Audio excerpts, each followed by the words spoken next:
আসসালামু আলাইকুম। BBA BBS second ইয়ারের ইন্টারমিডিয়েট অ্যাকাউন্টিং বইয়ের চ্যাপ্টার অ্যাকাউন্টিং ফর ইনভেস্টমেন্ট থেকে 1 নম্বর ক্লাসে সকল শিক্ষার্থীদের স্বাগতম। অ্যাকাউন্টিং ফর ইনভেস্টমেন্ট এটার বাংলা অর্থ হচ্ছে বিনিয়োগের হিসাব। অধ্যায়ের প্রয়োজনীয় বেসিক বিষয় আলোচনা করার পরে গুরুত্বপূর্ণ একটা ম্যাথের সমাধান হাতে কলমে লিখে বোঝানো হবে। ধৈর্য ধরে প্রথম থেকে শেষ পর্যন্ত সম্পূর্ণ ক্লাস দেখার মানে হলো ক্লাসের মধ্যে আমি যা আলোচনা করে বুঝাবো সকল শিক্ষার্থীরা বুঝতে পারবেন ইনশাআল্লাহ। আগে বেসিকটা আলোচনা করে নেই, অনেক কিছু বোঝার আছে। অধ্যায়ের নাম অ্যাকাউন্টিং ফর ইনভেস্টমেন্ট, বিনিয়োগের হিসাব। আমাদের জানতে হবে ইনভেস্টমেন্ট অথবা বিনিয়োগ কী। এই অধ্যায়ের আলোকে বলছি ভবিষ্যতে লাভের আশায় আজকে যদি আমি কোনো শেয়ার অথবা বন্ড ক্রয় করে রাখি, এটাকেই বিনিয়োগ বলে। ভবিষ্যতে লাভের আশায় শেয়ার এবং বন্ড ক্রয় করে রাখাকে বিনিয়োগ বলে। এটা হচ্ছে এ অধ্যায়ের আলোকে। আর এমনিতে বিনিয়োগ হচ্ছে ভবিষ্যতে লাভের আশায় আজকে কোনো কিছু ক্রয় করে রাখা, এটা হলো বিনিয়োগ। ভবিষ্যতে লাভের আশায় শেয়ার এবং বন্ড ক্রয় করলে এটা বিনিয়োগ হয় কিভাবে, আর এটা থেকে লাভ হয় কিভাবে, এটা এখন আমাদের জানা প্রয়োজন। কোম্পানির যখন ব্যবসা পরিচালনা করবে তখন কোম্পানির ক্যাপিটাল অথবা মূলধনের প্রয়োজন। সেই মূলধনের টাকাটা আসে কোথায় থেকে? কোম্পানির। এই যে শেয়ার এখানে আছে না, কোম্পানির মূলধনের ক্ষুদ্র ক্ষুদ্র অংশকে শেয়ার বলা হয়। অর্থাৎ ধরে নিলাম কোম্পানির মূলধনের জন্য 1 লক্ষ টাকা প্রয়োজন। একটা শেয়ারের মূল্য 1000 টাকা। যদি কোম্পানি 100টা শেয়ার ইস্যু করে অথবা বিক্রয় করে, ইস্যু মানে ধরে নাও বিক্রয় করা, সহজে বোঝানোর জন্য। যদি কোম্পানি 100টা শেয়ার ইস্যু করে অথবা বিক্রয় করে, তবেই কোম্পানির 1 লক্ষ টাকা চলে আসবে। এখন কোম্পানি 100টা শেয়ার ইস্যু করলো বা বিক্রয় করলো, 1 লক্ষ টাকা চলে আসলো। ওই টাকা নিয়ে ব্যবসা পরিচালনা করবে মূলধন গঠন করে। কোম্পানি যাদের কাছে শেয়ার ইস্যু করেছে কিংবা বিক্রি করেছে তাদেরকে বলা হয় শেয়ার হোল্ডার, স্টক হোল্ডার অথবা শেয়ার হোল্ডার, যাদের কাছে বিক্রি করেছে। এখন যারা কোম্পানির শেয়ার ক্রয় করেছে তারা কোম্পানির শেয়ার ক্রয় করবে কেন? এটার উত্তর হচ্ছে এই যে কোম্পানি ব্যবসা পরিচালনা করবে 1 লক্ষ টাকা নিয়ে, তো যাদের কাছ থেকে শেয়ারের মাধ্যমে টাকাটা সংগ্রহ করে মূলধন গঠন করে কোম্পানি ব্যবসা পরিচালনা করছে, নির্দিষ্ট সময় পরে শেয়ার প্রতি যেই পরিমাণ আয় হবে, ধরে নিলাম একটা শেয়ারে আয় হয়েছে আর্নিং পার শেয়ার 10 টাকা করে, 10 টাকার মধ্য থেকে 4 টাকা দিল শেয়ার হোল্ডারদের, যারা শেয়ার ক্রয় করেছে তাদেরকে, 6 টাকা নিজেদের কাছে রাখলো। যেটা শেয়ার হোল্ডারদের দিল এটা হচ্ছে ডিভিডেন্ড অথবা লভ্যাংশ, আর যেটা নিজেদের কাছে রাখলো এটা হচ্ছে রিটেন আর্নিংস, সংরক্ষিত আয়ের জের। তো যেটা বলছিলাম, শেয়ার হোল্ডাররা কেন শেয়ার ক্রয় করবে? এটা হচ্ছে এই ডিভিডেন্ডের আশায়। এই যে তারা কোম্পানির শেয়ার ক্রয় করলেন, কোম্পানি ব্যবসা পরিচালনা করবে, নির্দিষ্ট সময় পরে শেয়ার প্রতি যেই পরিমাণ আয় হবে, আয়ের একটা অংশ শেয়ার হোল্ডারদের মধ্যে দিবে। অর্থাৎ যারা শেয়ার ক্রয় করেছে কিংবা কোম্পানি যাদের কাছে শেয়ার বিক্রি করেছে তাদেরকে দিবে, তারাই তো শেয়ার হোল্ডার, এই লাভের আশায়। তো এটা হচ্ছে ডিভিডেন্ড। আবারও বলছি, আর্নিং পার শেয়ারের যে অংশ শেয়ার হোল্ডারদের মধ্যে বন্টন করা হয় এটাই হলো ডিভিডেন্ড। আর যেটা কোম্পানি নিজের কাছে রাখে এটাই হচ্ছে রিটেন আর্নিং, সংরক্ষিত আয়ের জের। এখন পর্যন্ত আমরা জানলাম শেয়ার কি, কোম্পানি মূলধনের ক্ষুদ্র ক্ষুদ্র অংশকে শেয়ার বলা হয়। শেয়ার হোল্ডার কি, এটাও আমরা জানলাম, যারা কোম্পানির শেয়ার ক্রয় করে অথবা কোম্পানি যাদের কাছে শেয়ার ইস্যু করে, এটাও শেয়ার হোল্ডার আমরা জানলাম। ডিভিডেন্ড কি, এটাও জানলাম, শেয়ার প্রতি যেই পরিমাণ আয় হয়, আয়ের যে অংশ কোম্পানি শেয়ার হোল্ডারদের মধ্যে দেয় সেটাই শেয়ার প্রতি আয়, এই ডিভিডেন্ড বা আর্নিং পার শেয়ার। আর্নিং পার শেয়ার হচ্ছে শেয়ার প্রতি কোম্পানি কী পরিমাণ আয় করতেছে, আর যেটা শেয়ার হোল্ডারদের মধ্যে বন্টন করতেছে এটাই হচ্ছে ডিভিডেন্ড, নিজেদের কাছে যেটা রেখে দিচ্ছে এটাই হচ্ছে রিটেন আর্নিং। ওকে, শেয়ার নিয়ে আলোচনা করা হলো। এখন বন্ড, বন্ডের আরেকটা নাম হচ্ছে ডিবেঞ্চার, বাংলা অর্থ হচ্ছে ঋণপত্র। কোম্পানি যেরকম শেয়ার ইস্যু করে ব্যবসা পরিচালনা করে, মূলধন গঠন করে, শেয়ার ইস্যু করে, ঠিক একই রকমভাবে বন্ড অথবা ঋণপত্র ইস্যু করেই কিন্তু মূলধন গঠন করে। তবে বন্ডের বেলায় ধরো 1 লক্ষ টাকা ঋণপত্র ইস্যু করলো, তো বন্ড হোল্ডাররা এই ঋণপত্র ক্রয় করলো, নির্দিষ্ট সময়ের পরে 10%, 5% ইন্টারেস্ট পাবেন, মুনাফা পাবেন নির্দিষ্ট সময়ের পরে। আর এটা দীর্ঘমেয়াদী হয়ে থাকে, এটার মেয়াদ বেশি, 5 বছরের উপরে। তো এই যে ইন্টারেস্টটা দিচ্ছে নির্দিষ্ট সময় পরে, এটা বন্ড হোল্ডারদের জন্য আয়। আর ইন্টারেস্টের আশায় কিন্তু বন্ড হোল্ডাররা বা বন্ড হোল্ডার এই ঋণপত্র ক্রয় করে থাকেন। এই যে কোম্পানি ঋণপত্র ইস্যু করলো, ইস্যু করে বন্ড হোল্ডারদের কাছ থেকে 1 লক্ষ টাকা নিল, বিনিময়ে 10% ইন্টারেস্টও দিতে হবে। আর এই 10%-এর আশায় কিন্তু বন্ড হোল্ডাররা এটা ক্রয় করে। এখন আমরা বুঝতে পারলাম যে শেয়ারের সাথে ডিভিডেন্ডের সম্পর্ক, আয়ের উৎস ডিভিডেন্ড, কিন্তু বন্ডের ক্ষেত্রে আয়ের উৎস ইন্টারেস্ট অথবা মুনাফা। এটা তো আমরা বুঝতে পারলাম। তাহলে ডিভিডেন্ডের আশায় বা লাভের আশায়, মুনাফার আশায় বা ইন্টারেস্টের আশায় শেয়ার এবং বন্ডে এই যে বিনিয়োগ করতেছেন শেয়ার হোল্ডার এবং বন্ড হোল্ডাররা, তো এটাই হচ্ছে বিনিয়োগ। তবে বর্তমান অধ্যায়ের মধ্যে এই যে 3টা পদ্ধতি আমি লিখে রাখলাম, held to maturity security, trading security, available for sale security, এই 3টা পদ্ধতি নিয়ে একটু আলোচনা করি। বর্তমান অধ্যায়ের মধ্যে যেটা নিয়ে আলোচনা করা হয়েছে, যে কোনো কোম্পানি, ধরে নিলাম আমার একটা কোম্পানি অন্য কোম্পানির শেয়ার ক্রয় করেছে মানে তো বিনিয়োগ করেছে, শেয়ার ক্রয় করেছে। কখনো যদি শেয়ারের মূল্য বেড়ে যায় বিক্রি করার উদ্দেশ্যে, মানে কোনো কোম্পানি যখন বিক্রয় করার উদ্দেশ্যে অন্য কোম্পানির শেয়ার ক্রয় করে নেয়, তখনই এটাকে অবশ্যই ইনভেস্টমেন্ট বা বিনিয়োগ বলা হয়। আর এই পদ্ধতিতে জার্নাল কিংবা হিসাব করার জন্য একটা হচ্ছে হেল্ড টু ম্যাচুরিটি সিকিউরিটি, অর্থাৎ মেয়াদ পূর্তি পর্যন্ত এটা ধরে রাখা, এর আগে বিক্রয় করা যায় না। আরেকটা ট্রেডিং সিকিউরিটি, ব্যবসায়িক বা বাণিজ্যিক সিকিউরিটি, এটা অল্প সময়ের জন্য কিনা হয়, দাম যদি শেয়ারের বেড়ে যায় সাথে সাথে বিক্রি করে দেওয়া হয়। আরেকটা হচ্ছে অ্যাভাইলেবল ফর সেল সিকিউরিটি, মানে এটা অল্প সময়ের জন্য কিনা হয় না, কিন্তু কখনো দাম বৃদ্ধি পেলে এটা সাথে সাথে বিক্রি করে দেওয়া হয়। বিষয়গুলো আমি তোমাদের আরও সহজে বোঝাই। যে আমার কোম্পানি অন্য আরেকটা কোম্পানির শেয়ার ক্রয় করে নিল, কিন্তু ডিভিডেন্ডের আশা নয়, নির্দিষ্ট সময় পরে ডিভিডেন্ড পাবে এই আশায় নয়। অথবা বন্ড ক্রয় করলো, নির্দিষ্ট সময় পরে ইন্টারেস্ট পাবে, মুনাফা পাবে এই আশায় নয়, বিক্রি করার জন্য ক্রয় করে নিছে। তো বিক্রি করলে ক্ষেত্রে লাভ কীভাবে হবে? যেমন ধরো একটা শেয়ার ক্রয় করলো 10 টাকা দিয়ে, এমনও সময় আসলো একটা শেয়ারের দাম বেড়ে 15 টাকা হয়ে গেল, তো এখন তো এটা যদি বিক্রি করি তাহলে আমার লাভ হচ্ছে, তাই না?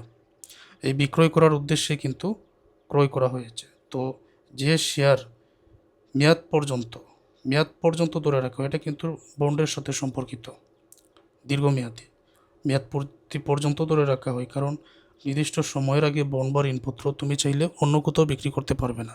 একটা কোম্পানির বন্ড বা ঋণপত্র শেয়ার তুমি নিজে ক্রয় করেছো, তো এটা চাইলে তুমি অন্য কারো কাছে বিক্রি করতে পারো, কিন্তু বন্ড যেটা, এটা যতদিন না মেয়াদ শেষ হচ্ছে, যেমন ধরো 5 ইয়ার্স মেয়াদ শেষ না হচ্ছে, ততদিন যাবৎ তুমি এটা বিক্রি করতে পারবে না। হেল্ড টু ম্যাচুরিটি সিকিউরিটিজের উদাহরণ হলো এটা।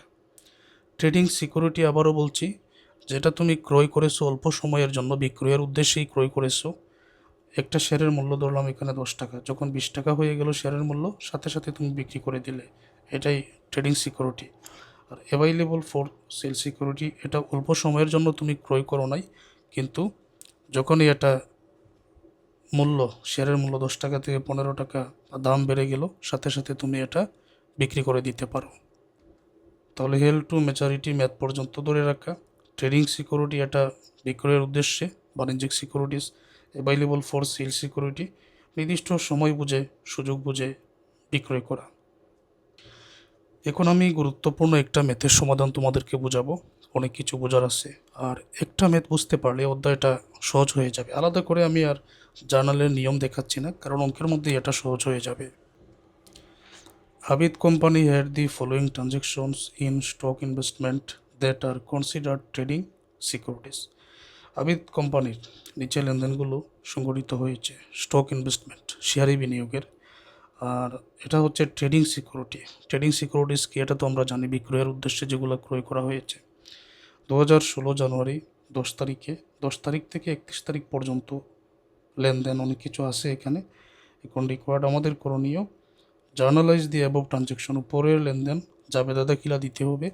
Prepare the adjusting entry A December 31 তারিখে অ্যাডজাস্টিং এন্ট্রি দিতে হবে to report securities at fair value, এটার বাজার মূল্যের উপর। আচ্ছা, এবার একবার পড়ি। জানুয়ারি 10 তারিখে purchase 6000 share of Mohit company in cash at the rate টাকা 24 পার শেয়ার প্লাস টাকা 3000 ব্রোকারেজ ফি।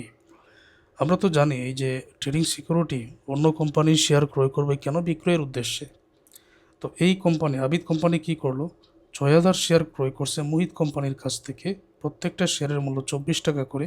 আর এটা ক্রয় করতে গিয়ে দালালের জন্য খরচ, দালালি ফি, অর্থাৎ আরেকজন ব্যক্তির মাধ্যমে, তো দালালি ফি আরও 3000 টাকা খরচ হয়েছে। তো এটা জার্নাল কি হতে পারে? আচ্ছা, মার্চের 15 তারিখে purchase 8000 share of Sarkar company in cash এর দ্য রেট টাকা 33 পার শেয়ার প্লাস টাকা 6000 ব্রোকারেজ ফি। 8000 শেয়ার ক্রয় করেছে সরকার কোম্পানির কাছ থেকে 33 টাকা করে, এখানেও দালালি খরচ আরও 6000 টাকা লেগেছে। জুলাই 15 তারিখে রিসিভ টাকা 1.5 per share cash dividend from Sarkar company. July 15 তারিখে 1 টাকা 50 পয়সা করে ডিভিডেন্ড পেয়েছে এই সরকার কোম্পানির শেয়ারের ক্রয় করার কারণে। তো শেয়ার যেহেতু ক্রয় করছে, ডিভিডেন্ড তো অবশ্যই আসবে, কিন্তু এখানে মূল উদ্দেশ্য শেয়ারটা বিক্রি করা, লাভের আশায় বিক্রি করা। নভেম্বরের 10 তারিখে sold 2000 share of Mohit company for cash টাকা 27 পার শেয়ার লেস টাকা 2000 এস ব্রোকারেজ ফি। 2000 শেয়ার মোহিত কোম্পানি এর নগদ 27 টাকায় বিক্রি করছে, আবার দালালি খরচ 2000 লাগছে। আমরা দেখতে পাচ্ছি মোহিত কোম্পানির কাছ থেকে 6000 শেয়ার ক্রয় করা হয়েছিল 24 টাকা করে, 27 টাকায় এখন দাম বৃদ্ধি পাইছে, লাভ হয়েছে, তাই বিক্রি করে দেওয়া হয়েছে। ডিসেম্বরের 10 তারিখে received 1 point per share cash dividend Mohit কোম্পানির শেয়ার, মোহিত কোম্পানির শেয়ারের উপরে 1 টাকা করে ডিভিডেন্ড পাওয়া হয়েছে। ওকে। ডিসেম্বর 31 তারিখে ফেয়ার ভ্যালু পার শেয়ার মোহিত কোম্পানির প্রতি শেয়ারে 25 টাকা, সরকার কোম্পানির 30 টাকা। ফেয়ার ভ্যালু মানে বাজার মূল্য। 1 বছর চলে গেছে বা 2 বছর চলে গেছে, এখন ওই সময়ে যতটা শেয়ার আমার আছে ওই শেয়ারের বর্তমান বাজার মূল্য কত, আর এই বাজার মূল্যের উপর ভিত্তি করে আনরিয়ালাইজ গেইন ও বাস্তবায়িত আয় ব্যয় এটা নির্ণয় করা হবে। এটা কি, এটা সবার শেষে আমি ব্যাখ্যা করতেছি, তবে এটাকে তোমরা কঠিন ভাবো না, কঠিন ভাবার কোনো কারণ নাই। সমাধানে যাচ্ছি, একটু পরে একেবারেই ক্লিয়ার হয়ে যাবে। আরেকটা কথা, যারা আমার অনলাইন পেইড কোর্সে যুক্ত আসছো, সকল শিক্ষার্থীরা উপকৃত হচ্ছেন ইনশাল্লাহ। তো যারা উপকৃত হচ্ছেন, সবার কাছে দাবি তোমাদের সহপাঠী বন্ধুদের পরামর্শ দাও, তারাও যেন আমার অনলাইন পেইড কোর্সে যুক্ত হয়। এই হোয়াটসঅ্যাপ নম্বরে যোগাযোগ করতে বলবেন। আর অলরেডি যারা যুক্ত আছেন, প্রতিটা অধ্যায়ের প্রথম থেকে শেষ পর্যন্ত ধারাবাহিক ক্লাস দেখো, অনুশীলন করো। আর আমার এই ক্লাসগুলো ভালো রেজাল্টের জন্য যথেষ্ট, কিন্তু তুমি যত বেশি চেষ্টা করবে তত বেশি ভালো প্রস্তুতি তোমার হবে ইনশাআল্লাহ। জানুয়ারি 10 তারিখের জানাল পারচেজ 6000 শেয়ার, 6000 শেয়ার মোহিত কোম্পানির কাছ থেকে নগদ 24 টাকা দিয়ে ক্রয় করা হয়েছে, 3000 টাকা দালালের ফি।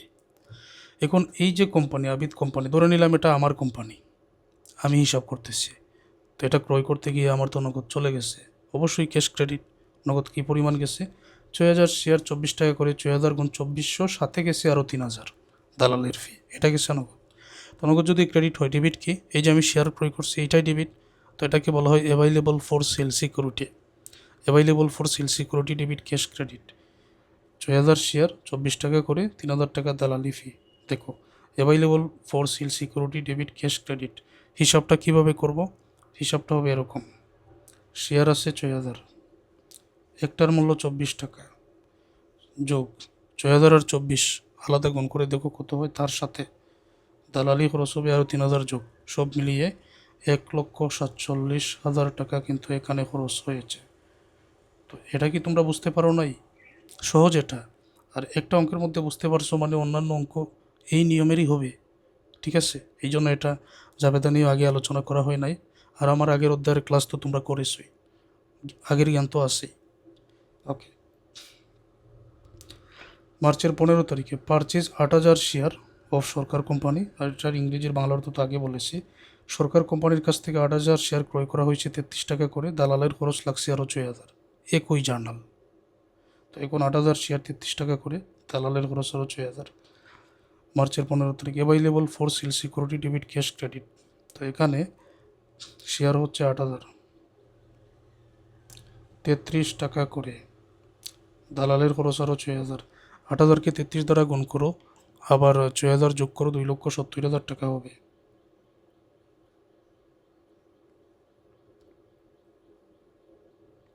Available for sale security debit cash credit.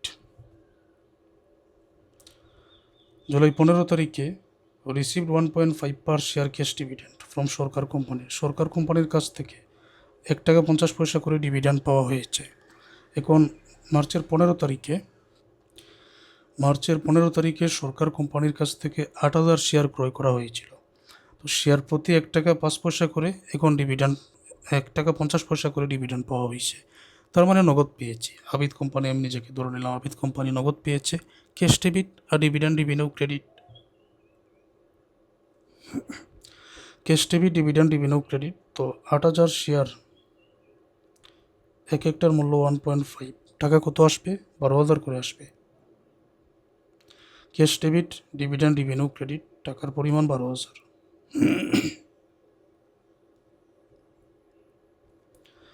নভেম্বরের 10 তারিখে sold 2,000 share of Mohit company for cash of টাকা 27 পার শেয়ার লেস টাকা 2,000 এস ব্রোকারেজ ফি।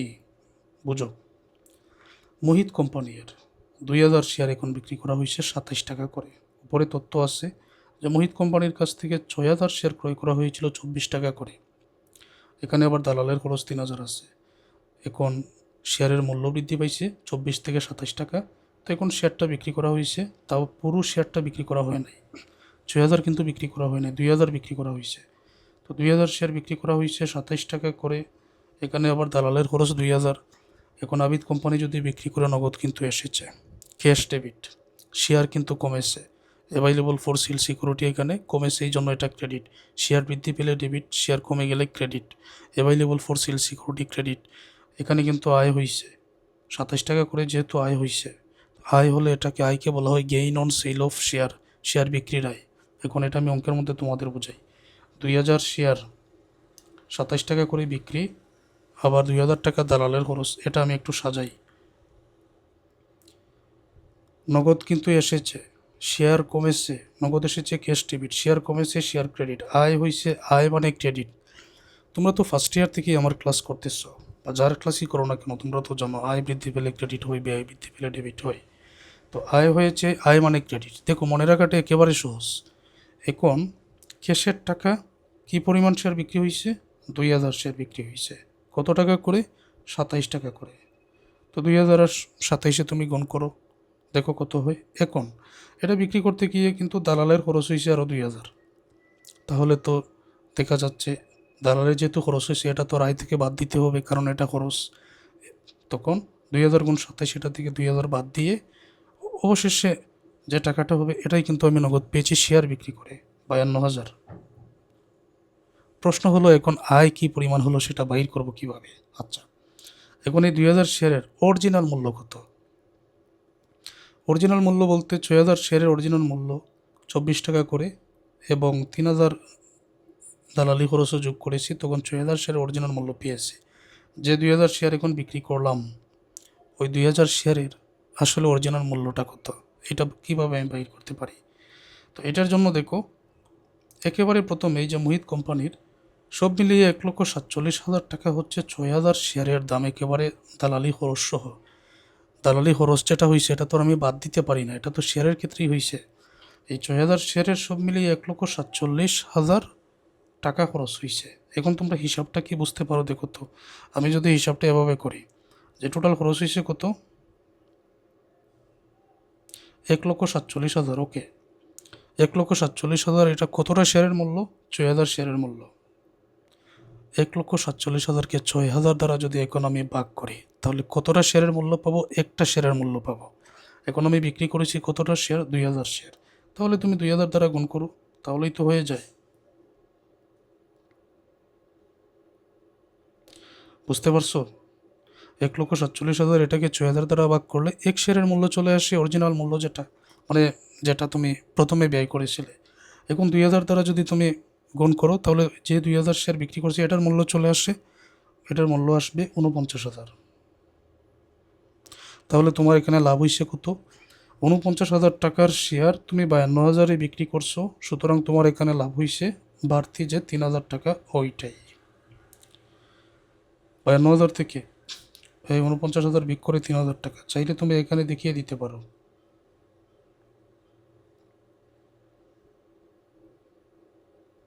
এই 3,000 টাকা ক্লিয়ার। এটা ডিসেম্বর 10 তারিখে রিসিভ টাকা 1.1 পার শেয়ার ক্যাশ ডিভিডেন্ড মোহিত কোম্পানির শেয়ার। মোহিত কোম্পানি বলতে তো এই উপরের যেটা, তো 6,000 শেয়ার ছিল, 6,000-এর মধ্য থেকে তো নভেম্বরের 10 তারিখে 2,000 শেয়ার বিক্রি করে দিয়েছিলাম। তো এই অবস্থায় 2,000 শেয়ার বিক্রি করার পরে বাকি থাকে আরও 4,000 শেয়ার, আর ওই 4,000 শেয়ারের উপরে কিন্তু 1 টাকা করে ডিভিডেন্ড। আবার বুঝে, এটা কিন্তু মোহিত কোম্পানির, সরকার কোম্পানির কিন্তু এখনও বিক্রি করা হয় নাই, তাই তো। মোহিত কোম্পানি 6,000 শেয়ারের মধ্য থেকে নভেম্বরের 10 তারিখে 2,000 শেয়ার, নভেম্বরের 10 তারিখে 2,000 শেয়ার বিক্রি করছি, বাকি রইল 4,000 শেয়ার। 4,000 শেয়ার এখন 1 টাকা করে ডিভিডেন্ড পাইছে, কোম্পানি দিছে। আবিদ কোম্পানিকে অন্য কোম্পানি দিছে, আবিদ কোম্পানি যে কোম্পানির কাছ থেকে শেয়ারটা ক্রয় করেছিল। সেই ক্ষেত্রে জার্নালটা এখানে কি হবে? নগদ পেয়েছে, অবশ্যই ক্যাশ ডেবিট। 4,000 1 টাকা করে, তাহলে 4,000 টাকা চলে আসছে। ডিভিডেন্ড রিভিনিউ ক্রেডিট 4,000, এটা dividend revenue, dividend income, cash debit, dividend revenue credit, প্রত্যেকটা লেনদেনের জার্নাল এখানে লিপিবদ্ধ করা হয়ে গেছে। এখন পরবর্তী রেকর্ড হচ্ছে prepare the adjusting entry December 31 to report this securities at fair value. Fair ভ্যালুর উপরে ভিত্তি করে এটার অ্যাডজাস্টিং এন্ট্রিটা তৈরি করতে হবে। আচ্ছা, এখন সঠিক হিসাবটা দেখো, এটা কি চিন্তা করতে হবে, এটা হিসাবটা দেখো। অ্যাডজাস্টিং এন্ট্রি করার জন্য বলা হয়েছে এটাই ফেয়ার ভ্যালুর উপর ভিত্তি করে। এটার মানে হচ্ছে বর্তমানে মোহিত কোম্পানির শেয়ারের মূল্য যতটা মজুদ আছে 25 টাকা করে শেয়ার প্রতি। সরকার কোম্পানির যে শেয়ার আছে এটা 30 টাকা করে। এখন যে শেয়ারগুলো মজুদ আছে বাজার মূল্যের উপর ভিত্তি করে আমাদের দেখতে হবে এখনও যদি বিক্রি করা হয় আয় হবে নাকি ব্যয় হবে। তো আয় হলে আয়ের জার্নাল, ব্যয় হলে ব্যয়ের জার্নাল। এখন আয় ব্যয় আমি বাহির করবো কীভাবে? এখন হিসাব করতে হবে। 10 তারিখে মোহিত কোম্পানি 6,000 শেয়ার ক্রয় করা হয়েছিল, নভেম্বরে 10 তারিখে 2,000 বিক্রি করে দেওয়ার পর বর্তমানে আসছে 4,000 শেয়ার মোহিত কোম্পানির। তাহলে 4,000 শেয়ার এখনও বাকি। তো একটা শেয়ারের মূল্য যদি 25 টাকা হয়, 4,000 শেয়ারের মূল্যটা কত? এই যে দেখো, ওয়ার্কিংটা আমি এখানেই করি। প্রথমে ফেয়ার ভ্যালু,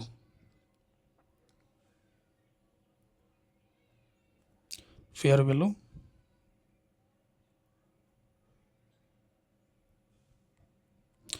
এখন বাকি আছে 4,000 শেয়ার, একটার মূল্য হচ্ছে 25 টাকা। তাহলে 4,000 শেয়ারের মূল্য হবে এখানে কত টাকা, একটু দূরে লিখতে হবে, 1 লক্ষ টাকা। ওকে, এখন আয় হবে না ব্যয় হবে এটা বাহির করার জন্য দেখতে হবে যে আমি আসলে শেয়ার কত টাকায় ক্রয় করেছিলাম। এই জন্য লেস কোস্ট অফ 4,000 শেয়ার। কোস্টটা কীরকম হবে, যে 4,000 শেয়ারের ব্যয় আমার কী পরিমাণ হয়েছে। তো আমি তো জানি, এই যে উপরে যে হিসাবটা করছিলাম আবারও দেখাতে হচ্ছে, যে মোহিত কোম্পানির 6,000 শেয়ার ক্রয় করা হয়েছিল 1,47,000 টাকায়। তো এখন 4,000 শেয়ারের মূল্যটা কত হতে পারে যেটা দিয়ে আমি ক্রয় করেছি। তো এই অংশটার জন্য আমি যদি 1,47,000 টাকাকে 6,000 দ্বারা ভাগ করি তাহলে একটা শেয়ারের টাকা চলে আসে। তো এখন তো 4,000 শেয়ার আমার এখনও আছে, তো 4,000-এর দাম কত আসবে এটা উপরে গুণ করতে হবে, 6,000 নিচে 6,000 দ্বারা ভাগ করলে একটা শেয়ারের দাম চলে আসে। এখন আমি যদি 4,000 দ্বারা গুণ করি তাহলে তো 4,000 শেয়ারের আমি যে মূল্যে ক্রয় করেছি সেই টাকাটা চলে আসে। তো 1,47,000-কে 4,000 দ্বারা গুণ করো, 6,000 দ্বারা ভাগ করো, ক্যালকুলেটারে পাবেন 98,000 টাকা। তো আমি ব্যয় করেছি 98,000, এখন এটার মূল্য 1 লক্ষ। তো হোল্ডিং গেইন এখানে কত?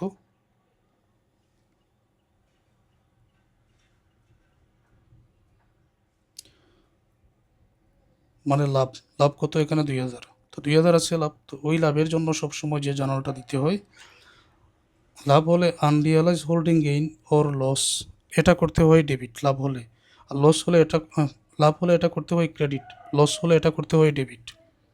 তো যেহেতু লাভ হয়েছে, আনরিয়ালাইজ হোল্ডিং গেইন ওর লস এটা হবে credit. Securities fair value adjustment, যেহেতু সমন্বয় দেখিলা দিচ্ছে, সিকিউরিটিজ ফেয়ার ভ্যালু অ্যাডজাস্টমেন্ট করতে হয় ডেবিট। জার্নাল সবসময় এই দুইটাই কিন্তু হয়ে থাকে। ওকে, সবসময় দুইটাই হয়ে থাকে। সিকিউরিটিজ ফেয়ার ভ্যালু অ্যাডজাস্টমেন্ট হবে ডেবিট, আর আয় হওয়ার কারণেই কিন্তু unrealised holding gain loss credit, এটার সাথে হিসাব। আয় হলে এটা ক্রেডিট, না হলে ডেবিট। কত পাইছি? 2000 পাইছে। তো এই কথাটা মনে রাখলেই তো হয়ে যায়, তোমাদের জন্য সহজ হবে। এখন আসো সরকার কোম্পানির। সরকার কোম্পানির 8000 শেয়ার ক্রয় করা হয়েছিল 33 টাকা করে। আচ্ছা, তো এরপরে তো আর সরকার কোম্পানির কোনো শেয়ার বিক্রি করা হয় নাই, তাহলে পুরো 8000 শেয়ারই আছে। এখন 8000 শেয়ার ক্রয় করা হয়েছিল কত টাকায়? 8000 শেয়ার ক্রয় করা হয়েছিল কত টাকায় দেখি তো। এই যে 8000 শেয়ার ক্রয় করা হয়েছিল 2,70,000 টাকায়। আচ্ছা, হিসাবটা এখানে আমরা করি। প্রথমে ফেয়ার ভ্যালু, আমরা ফেয়ার ভ্যালুটা লিখে নিই।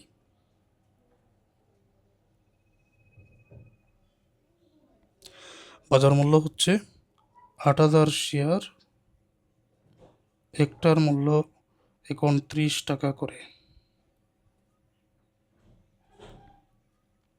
তাহলে এখানে টাকা হবে 2,40,000। ফেয়ার ভ্যালু বর্তমান বাজার মূল্য 2,40,000, কিন্তু এই 8000 শেয়ার আবিদ কোম্পানি ক্রয় করেছিল 2,70,000। কোস্ট অফ শেয়ার কিন্তু 2,70,000 ডিরেক্ট। পুরো 8000 যেহেতু আছে, বিক্রি হয় নাই, তো এক শেয়ারের বাইর করার তো প্রয়োজন নাই। তো 2,70,000 এখন যদি আমি এটা বিক করি, তাহলে তো মাইনাসের টাকাই চলে আসে। মাইনাসের এখানে 30,000 চলে আসে। লস অন ইম্পায়ারমেন্ট এটাকে বলা হয়।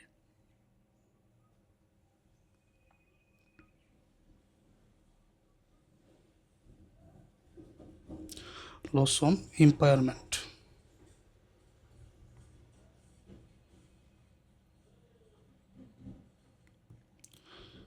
এখানে মাইনাসের টাকা চলে আসে, যেহেতু মাইনাসের একটা ব্র্যাকেট দিয়ে দিব, তো যার কারণে হয়তো আবিদ কোম্পানি সরকার কোম্পানির শেয়ারটা বিক্রি করে নাই, মাইনাসের টাকা চলে আসছে, তো এটা হচ্ছে লস। তো লস যদি হয়, আনরিয়ালাইজ হোল্ডিং গেইন ও লস এটা ডেবিট করতে হয়, আমরা জানি 30,000। তো এই যেটুকু ডেবিট করা হয়েছে, আনরিয়ালাইজ হোল্ডিং গেইন ও loss debit 30,000। Securities fair value adjustment, এটা তো সাথে রাখতে হয় বলছিলাম, যেহেতু সমন্বয় করা হচ্ছে এই হিসাবেই লিখতে হয়। সিকিউরিটি ফেয়ার ভ্যালু অ্যাডজাস্টমেন্ট ক্রেডিটে বসিয়ে দাও 30,000। তো এখন তোমরা বলো তো এই ম্যাথের সমাধানটা সহজে বুঝতে পারলে কিনা। এই যে শুরু থেকে এখন পর্যন্ত প্রত্যেকটা বেসিক বুঝিয়ে দিলাম, ম্যাথের সমাধানটা বোঝালাম, আশা করছি ক্লিয়ার। যখন যেটা মনে রাখার কথা বলেছো এটা মনে রাখো, ঠিক আছে? আর উপকৃত হলে তোমাদের বন্ধুদেরও পরামর্শ দাও, তারাও যেন আমার পেইড কোর্সে যুক্ত হয়। ধন্যবাদ।